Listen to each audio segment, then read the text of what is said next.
No. Easy A. Easy A. Easy A. Care to explain why?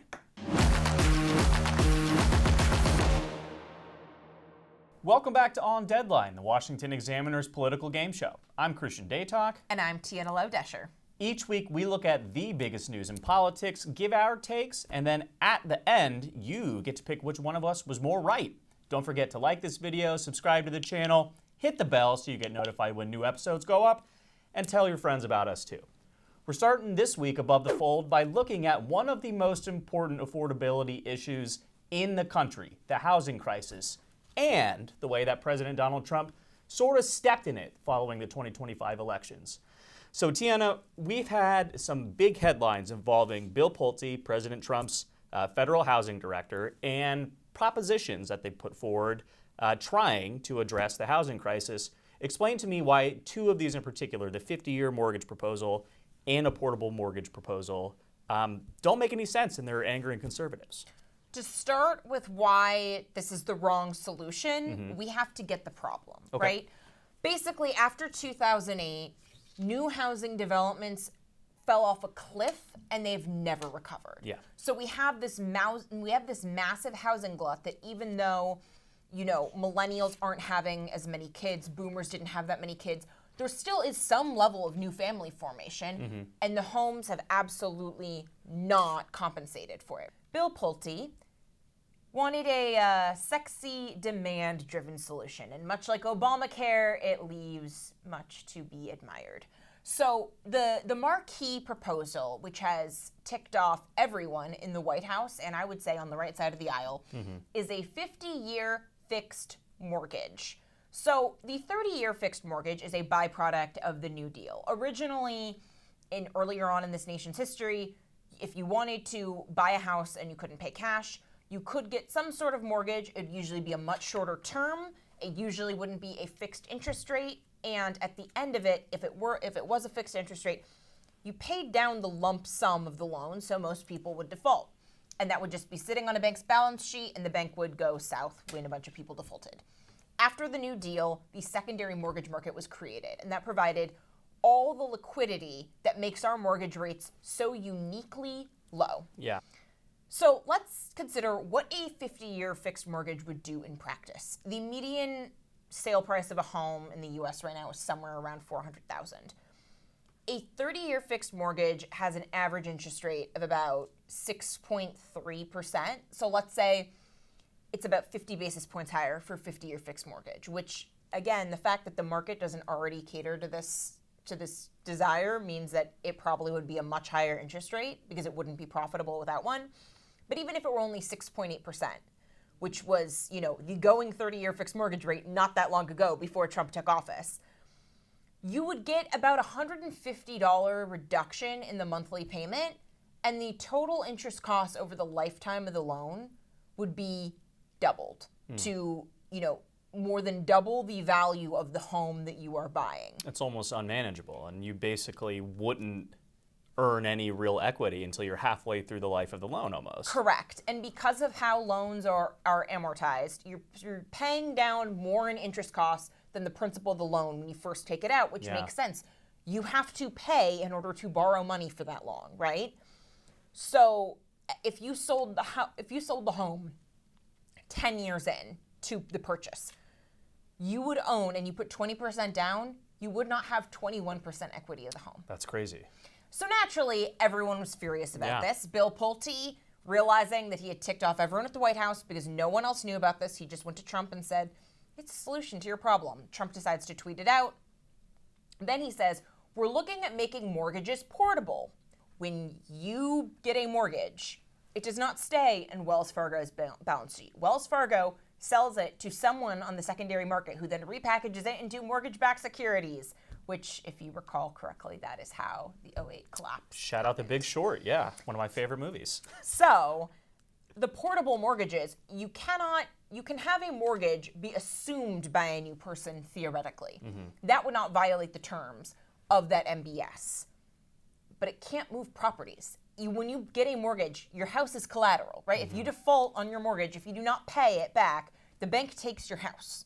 And they're giving you the exact amount of money that they think the house would be worth on the resale market if they had to do it.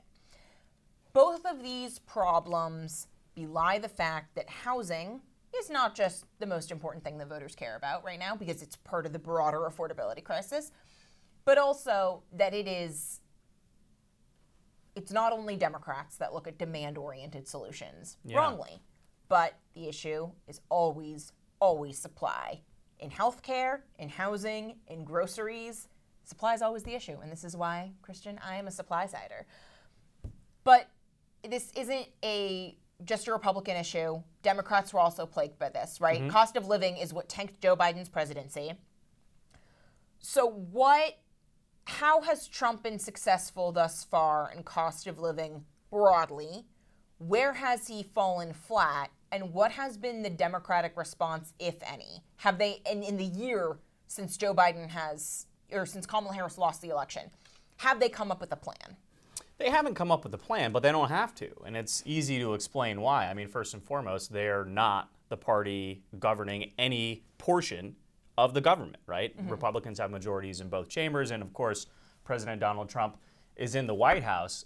Now, the first part of your question, what has Trump actually done to address the cost of living? There have been some, minor things here and there. I would argue genuinely, and this is actually Donald Trump pulling a page out of the Democratic playbook, his actions to address drug pricing have probably been one of the most consequential actions of this presidency. And again, that's not a partisan issue. That's something that people on both sides of the aisle have been calling for years now. It's something that Joe Biden tried to do, but for whatever reason, he was not able to negotiate these deals with those other countries. So that's probably a check mark in the box of tariffs might kind of work somehow.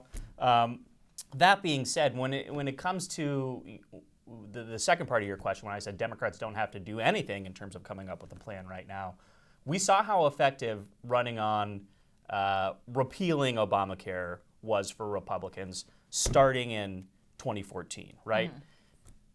There was never an actual replacement plan put forward. I mean, I guess Tom Price, shout out Congressman from Georgia, Donald Trump's first HHS secretary, he did have a quote-unquote proposal, but it was never actually implemented, nor was it even brought to the Senate because it failed on a House vote back in 2017. So that's neither here nor there. The Democrats don't have to do anything because I would argue voters are already understanding that what Donald Trump promised on the campaign trail, bringing prices down, solving the housing crisis, ending inflation, on day one in office, was a pipe dream, right? Inflation has stagnated. That is a positive development. But because of the way that inflation works overall, prices remain elevated compared to where they were when Joe Biden was sworn into office on January 20th, 2021. I'm having a word salad early this week. And there hasn't been any improvement, right? You're hearing Donald Trump say one thing, much in the way that they're saying we're going to address this affordability problem with a demand solution, when in reality they're missing everything and how these policies are impacting everyday voters. And I'm going to put two senior people in the Trump administration, one of whom we already talked about, Bill Pulte, up as examples here. Mm-hmm. Because Bill Pulte, let's just say, laid an egg, more or less. He walked into Mar-a-Lago, and this is corroborated actually by reporting 2 weekends ago, with a giant middle school style trifold poster board. Yeah, literally, to convince Donald Trump about why this would be a good idea. And then the president tweeted it out. So that begs many questions, the first and foremost of which is how is policy actually dictated in this White House, right? Since January, Susie Wiles, who was not a MAGA figure, although she ran Donald Trump's campaign and was his Florida state lead in both 2020 and 2016, she does not come from the Steve Bannon side of the coalition. She is an establishment Republican. She worked for Ron DeSantis. She worked for George W. Bush. She understands how Washington operates. And up until, I would argue, a few weeks ago, she has done a good job of making sure that even if we're going to do policy, which is, I guess you could say, goes against the popular wisdom of both parties about how we operate economic policy, foreign policy. Yes, it's unorthodox. thank you for being my thesaurus this morning. She was able to make sure that they vetted it properly, it didn't leak to the media, and it was at least, quote unquote, foolproof when it came to the implementation stage. That was very different than the president's first term in office, where anybody, whether it was a Twitter commentator or someone who just showed up to the White House, they quite literally could influence the president to tweet out that this will be the policy of the United States moving forward. In all fairness, though, I don't think you've seen since in Trump 2.0, Nick Fuentes being able to get a table at Mar-a-Lago because Kanye West asked him to, right? And that's because of Susie Wiles. Yes. Yeah. And Bill Pulte, like him or not, is a member of the administration. Is he a smart member of the administration? No. But he is within the Overton window of, I think, people that it makes sense that the president would be talking to. The one thing I do want to push back on, just so we really understand from a macroeconomic perspective what has happened since Trump took office. Trump has presided over a 1.2% increase in real average weekly wages. That's not huge, right? If your boss gives you a 1.2% raise, you're not like game changer. However, over Biden's 4 years in office, real average weekly wages fell by 4%, right? There was a 4% decline, and immediately Trump comes in, you get 1.2% increase in real terms. The problem is that all that progress happened from January through May. And since the tariffs went into effect, there's been a pause. And unfortunately, we are not dealing with very recent data because of the Schumer shutdown. So my point is that Trump hasn't done nothing, but it's that the cost of living crisis, the inflation crisis, was the worst in most voters' living memory, which means even if it wasn't his fault, it is his responsibility. Yes. And it still requires more. Yeah, and I think to that last bit, a 1.6, is that what you said? 1.2. 1.2%. So again, not life-changing, a but negligible shift, a improvement, certainly, but that falls far short of what he was promising on the campaign trail. And when you're feeling the burn, not just from the Democrats about, the issue that is the most important in all of American politics, and we tell you every week, it's the economy's stupid, but you're also hearing that from Republicans. That's a big problem. And that's why I don't think Democrats actually have to do anything while still reaping the benefits of this, in what is my opinion, and I think also in your opinion, a boneheaded, half-fleshed out policy, which was reactionary in nature to the previous week's election results. That being said, let's put on our analyst caps for a second. What would be some real policies that could improve the housing crisis? And because we aren't Donald Trump, we're not going to promise that these are surefire win solutions, but they would definitely be better than a 50-year mortgage proposal. Let's be honest here. So the Senate, to its credit, has passed a demand side or a supply side solution. The Road to Housing Act has been passed through the Senate, tacked onto their version of the NDAA. And I believe the House will probably get around to finally getting it through around March. And it will be the biggest piece of housing legislation in 20 years. It is not a panacea, but it does a lot at a federal level that has not been done. But the thing is, some of this really can be done through Trump's preferred methods of using the federal bully pulpit and telling governors, no, you'll do what I want because I'm going to use federal grants as carrots and as sticks. So the main thing is that you have, especially in blue states, a patchwork of state and local zoning restrictions, right? This ranges from some things that make sense, like you cannot have a strip club within a block of a public school. Okay, maybe you can't have a 20-foot or a 20-story skyscraper in a residential neighborhood. All right, that makes sense.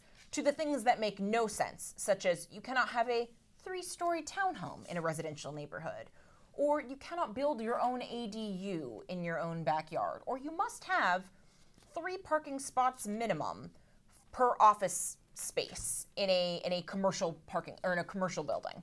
Think about a place like California. Gavin Newsom talks a lot about I like the abundance bros now. But in practice, so in Malibu in January, in these wildfires in California, Malibu lost 700 homes. It has issued 12 permits to rebuild. 12 out of Yeah, 700. that's not gonna work. LA City and LA County have issued permits amounting to 10% of homes burned. In the Pacific Palisades, where 6,000 homes were destroyed, 250 homes are currently under construction. We're almost a full year later. That level of just rank incompetence, you have to do what Eisenhower did with, for highways and speed limits and the drinking age. I agree with you have that. to say, we're pulling all your funding until you let us build housing. Yeah, and sort of to put a pin in this last point that you made, it's going to take all of these solutions, essentially, because the numbers are staggering. You might look at us and be like, oh, a couple of millennials crying wolf about not being able to afford a home. First We're of all, the lucky ones. We are lucky ones. Yeah. We are both homeowners, but the numbers are staggering. I'd like my friends, especially the ones who have dual income and work hard, I'd like them to be able to live in my neighborhood. I'd like them to be able to afford a home. Yeah, and it will be difficult because, again, the California wildfires were terrible. It was a tragedy. I would say, like you just mentioned, the state and local government are not doing enough to expedite the rebuild. But it's not just in states like California that are, true blue Democratic-run states. We have a 7 million unit shortfall in the country. That was heading into January, and I can't imagine it's gotten much better. Meanwhile, home sales have dipped to their lowest level since 1981. Shout out former President Ronald Reagan. This is not some made-up controversy that millennials or Gen Z people just want to project onto all the boomers who destroyed the housing market. This is a real problem which will require seismic changes to address. And last thing I'll say here, because even though we complain about the tariffs every week, I don't think Tiana went hard enough. The easiest way for Donald Trump to lower prices immediately, right, would be to repeal his metals and timber tariffs, right? What are the three big components in new home construction? Metals, timber, and masonry products. Obviously, masonry products aren't as impacted. Basically, just untariff all of USMCA. Yeah. They're already doing it for exempt Canada and Mexico. From coffees and bananas and other types of foodstuffs they announced last week. Do it for houses too. Time for yays and nays when we give our opinions on the news of the week. Sometimes we'll agree, other times we'll disagree. Marjorie Taylor Greene will regret her war with Trump. No. Easy yay. Easy yay. Easy yay. Care to explain why? You are probably not surprised to learn that I have been a Marjorie Taylor Greene hater from day one. And I don't think her MO's actually changed, right? From Jewish space lasers and 9/11 conspiracy theories to now just Jeffrey Epstein conspiracy theories. The only difference is her target is now President Trump, because President Trump correctly said, you will cost us the Georgia Senate race for what year now are we on, Christian? The fourth election in a row that Republicans have blown the Georgia Senate races. So Marjorie Taylor Greene is from the reddest district in Georgia, Georgia's 14th. Didn't she have to carpetbag her way into the new district? I don't remember the specifics of when she ran in 2020. It was reliably Republican held since it was created. I think it was like the early 2010s when the 14th was stood up. And even so, she has never been popular, right? She's a nut job that the radical left mainstream media has loved to platform because she makes Republicans, and specifically Republican women, look bad. There is a reason why they don't blast Katie Britt and Elise Stefanik on the airwaves constantly. So according to YouGov, her net popularity, she is underwater 26 points among Georgia voters who were polled in January in advance of her teasing running for governor of Georgia or for the Senate. She was underwater 16 points.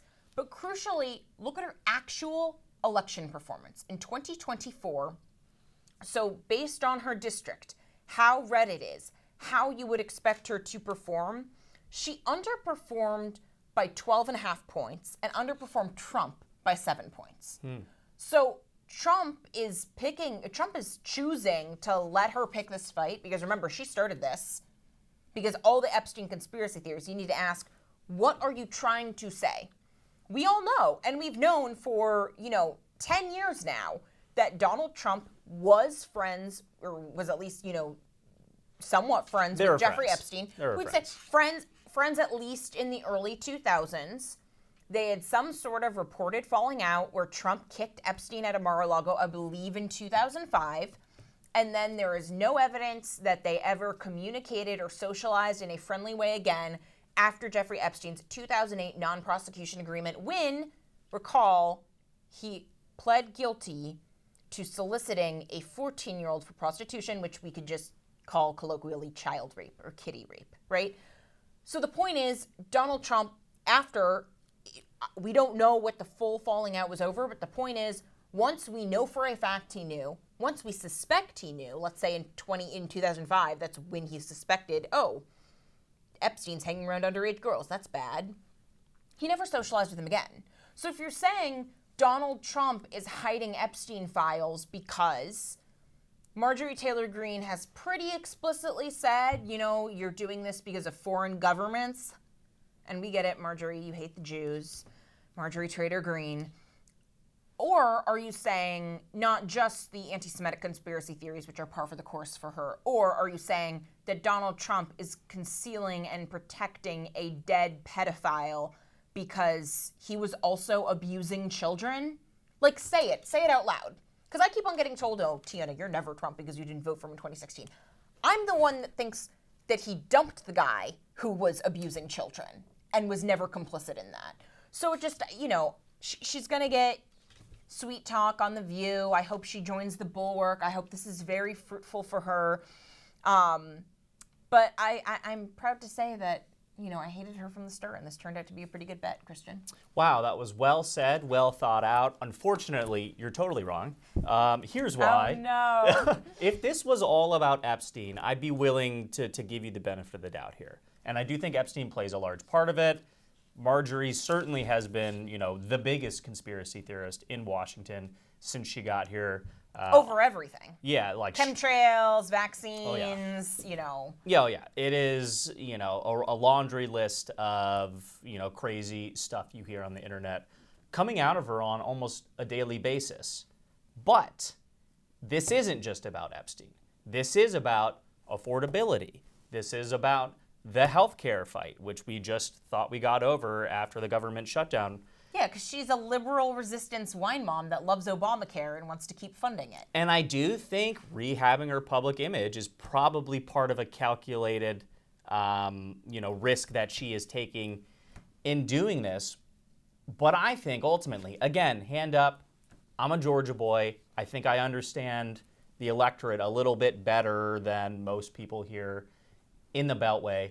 Yes, Georgia's 14th district is firmly red. It was drawn to be that way.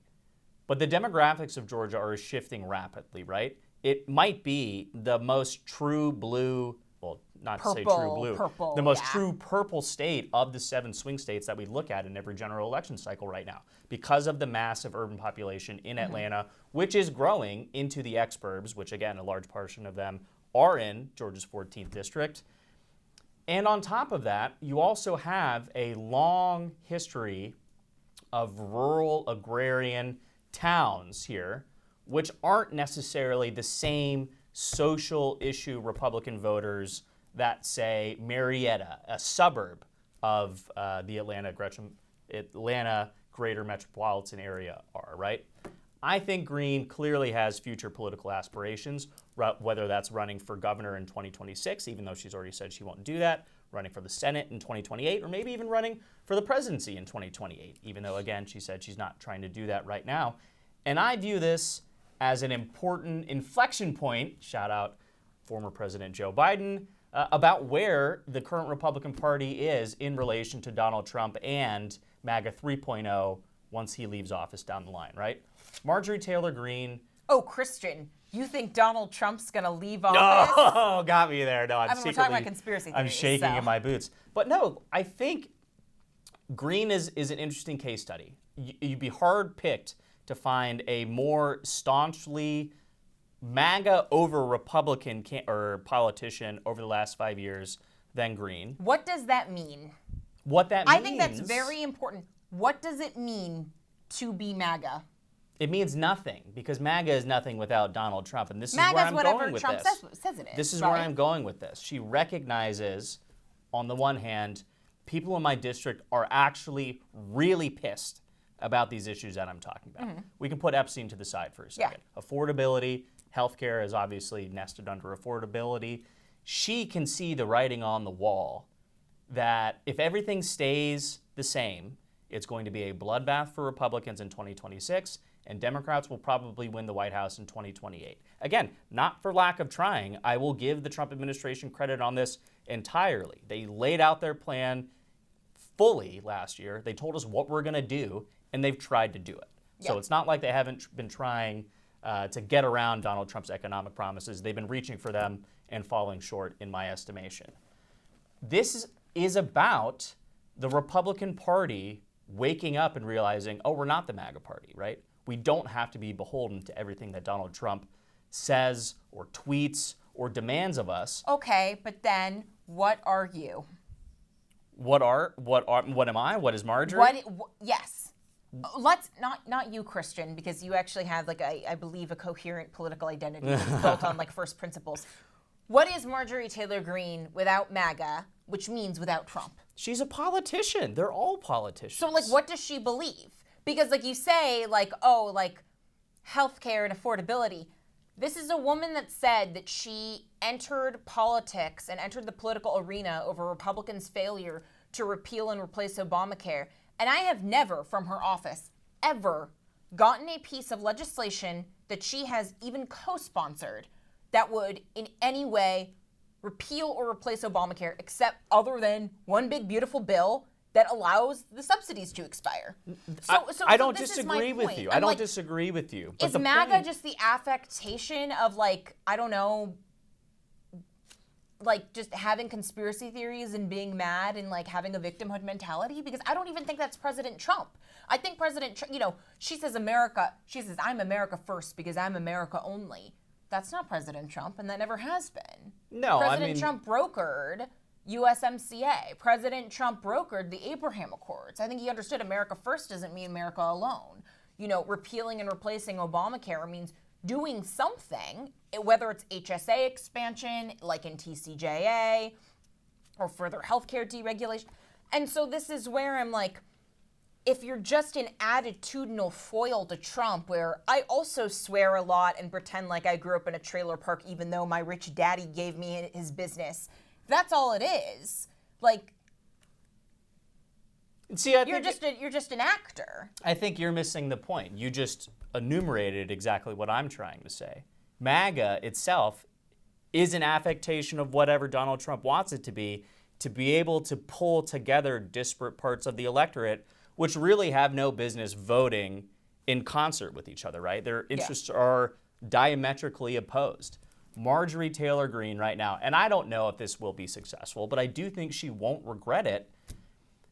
The writing is on the wall, and I just cannot stress enough like how big of an issue it is for Donald Trump to lose Marjorie Taylor Greene. I don't think she actually believes anything other than I will say whatever is necessary to get me through to the next point in my career. And if she has decided that Donald Trump is no longer the horse that she wants to hitch her wagon to, what does that mean for Republicans in the next cycle? What does that mean for J.D. Vance, who's obviously behind the scenes trying to do what Trump did from 2012 to 2016, build this coalition, which no one thinks is supposed to work. But now, your vice president to the guy who is in office built this coalition, and we've all found out that your policies don't actually do what you say they do either. So I don't really think it matters what Marjorie Taylor Greene thinks.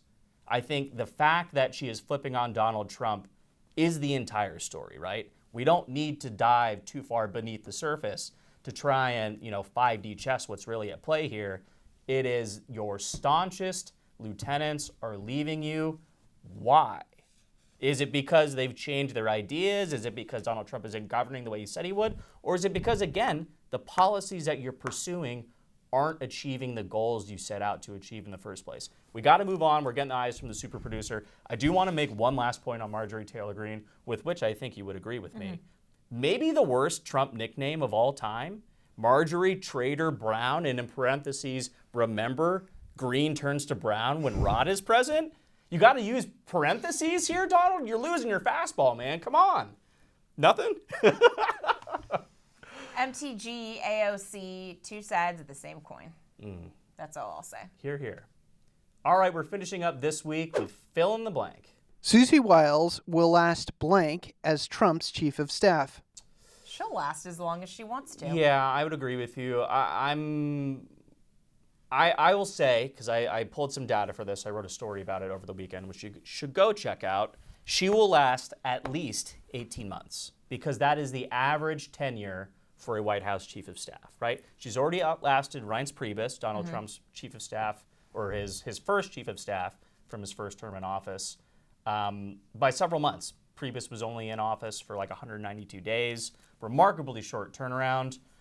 But I will say, I think she will stay on for at least 18 months, if not beyond that, because she's going to make it through the midterms. Yeah. We talked at the beginning about how integral Wiles is to keeping the Trump ship afloat, right? Yes. She's the hall monitor, more or less. She makes sure that people are where they are when they're supposed to be there. And I don't think that, given her own personal career, everything she's built, she's going to want to leave before giving her best effort to make sure that Republicans can maintain at least one majority. And the reason we're even talking about this, I guess we probably should have brought it up at the beginning, is because, like we talked about with Bill Pulte, MAGA is very mad at Wiles. And now there are some folks in Trump world who I'm talking to outside of the White House who tell me that, this uproar is basically just all fluff. People are mad at the president, but you can't actually say that out in public, otherwise he'll call you Marjorie Taylor Greene. So they call for Susie Wiles' firing. But that's all it is. It's a pipe dream. She's not going anywhere because of how effective she is. Look, what is MAGA?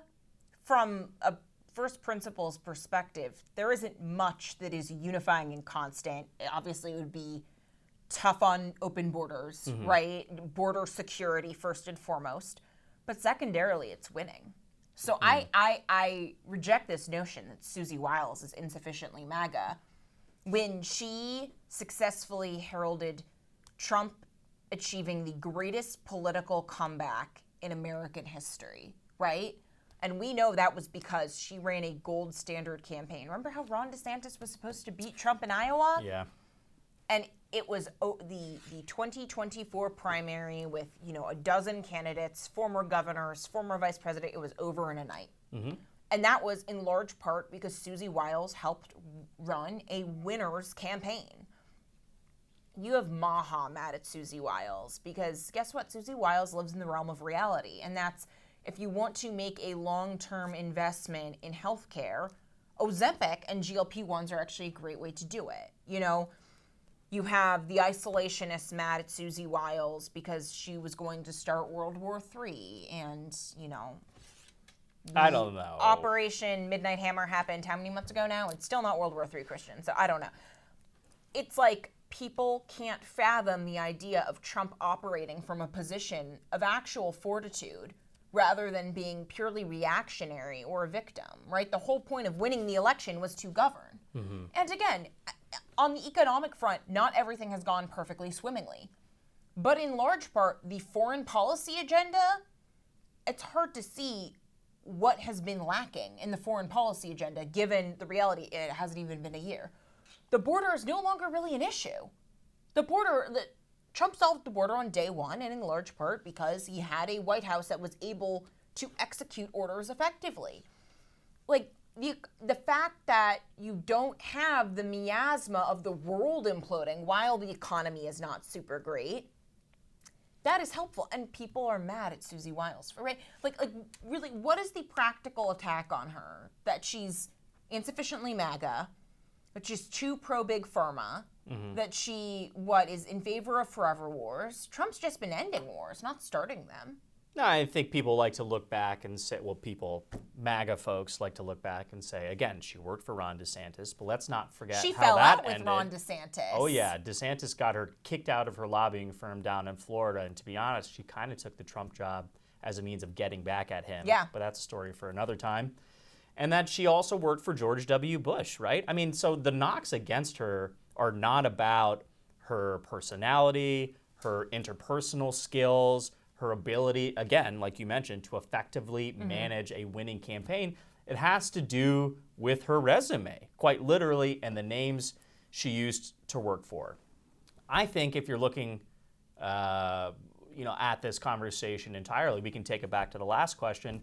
Maha is mad at Susie Wiles. Not even MAGA. Maha, right? And Maha is not MAGA. No, Maha's for Robert F. Kennedy. And, it was a smart move by President Trump, I would say, to give RFK HHS because, A, we thought he would probably fail the Senate vote. Yeah. Turns out he got through, so maybe it wasn't that smart. But, 2, you got all of those traditionally non-locked-in, engaged political voters, right? And they gambled that the inventor of Operation Warp Speed wasn't, in favor of vaccines and other pharmaceuticals. That part that's is, cute. it's so funny. I mean, it's such wild projection. These people are like, oh, Susie Wiles is the reason, he signed the drug deal with Pfizer. Don't be mad at Susie Wiles. Be mad at Donald Trump, who, let's not forget, is very good friends with Albert Bourla, the CEO of Pfizer, and has been for the better part of the last 4 decades. I like Big Pharma because they've made all of our lives materially better. This is a pro-medicine show. That It being is. said, we're out of our time. We're wrapping up this week. Don't forget to like, share, subscribe to the channel. Hit the bell to get notified when all of these new episodes drop. And in the meantime, go check out more great reporting at washingtonexaminer.com. I'm Christian Daytalk. And I'm Tiana Lodesher. We'll see you guys next week.